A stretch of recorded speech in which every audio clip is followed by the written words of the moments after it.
Triano eta Arboleda daude altura berdinean, apur bat distantziatuta.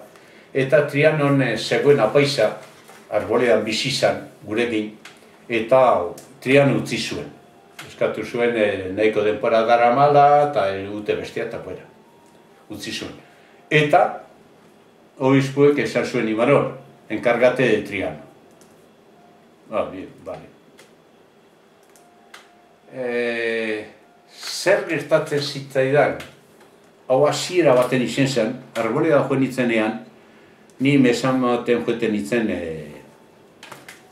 funikularra bukatzen dan tokian, eta han dagoen izan txiki bat.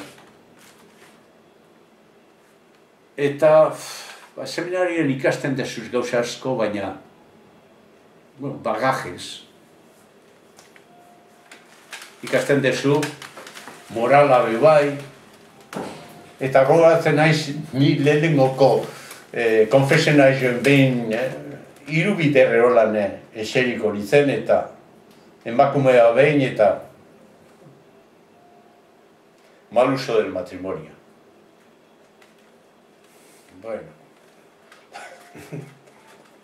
Reza tres Ave Marías da. Bueno. Eta handik aldikara batera, lanean, eta bere senarra, balko bilko lana, eta, bueno, ez da hit. Oye, Manol, ¿por qué no vienes a tomar un café a casa? Bueno, vale, egun naiz, koño.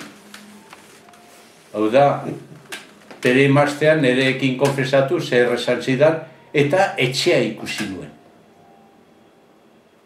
Hiru seme alaba, eta bi habitazio txiki, eta orduan nire esan, mal uso del matrimonio, egoera honetan, eta esan, nik moral honekin, nora noa, eta gehiago, enitzen konfesionalizioan jabe. Arlo horretan, zer dakit haute bestea, etxe txiki baten, eta familie gehiago behar du.